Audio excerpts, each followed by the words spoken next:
The progressivists emphasize the individuality of the child. What is the concern of the reconstructionists?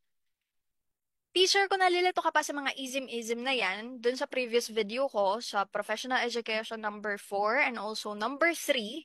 So, ayan, pwede mo yung panoorin kasi tinakil natin dun. Sinimplihan lang natin yung atake ng explanation for the whole ism-ism. So, balikan mo yun, punta ka sa channel ko, tapos tingnan mo yun.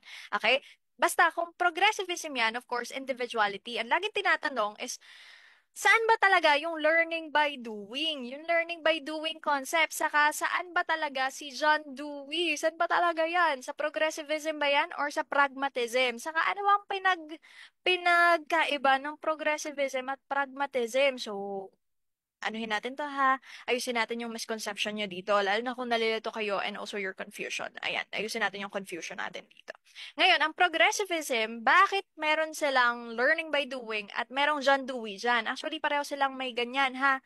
Sa progressivism ito at sa pragmatism. So, pareho yan. Pareho yung may learning by doing at John Dewey. Ngayon, Teacher Jazz, bakit ganon? Kasi ang progressivism, teacher, rooted yan sa pragmatism. Ang pinagmulan niya na concept talaga is pragmatism. Ngayon, ang pragmatism, mas focus siya sa practical skills. Although meron siyang learning by doing at meron din siyang John Dewey, ang mas focus niya is practical skills. And at the same time, yung progressivism naman, however, yung progressivism, although may learning by doing din yan at may John Dewey, ang mas focus niya ay yung individuality ng estudyante. Coach, ano ibig sabihin ng individuality? Yung interest ng estudyante, yung development at growth ng estudyante. Ulitin ni Teacher Jazz, pareho yung may learning by doing at may John Dewey. Bakit? Si progressivism, rooted po yan kay pragmatism. Pero ang pragmatism, although may LBD yan at merong JD yan, di ba?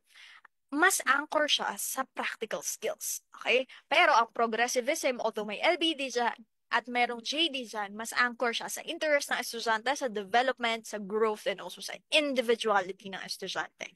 Okay po? So can you comment got it sa comment section kung nag-gets nyo at nawala yung confusion nyo between progressivist and also, or progressivism and also pragmatism.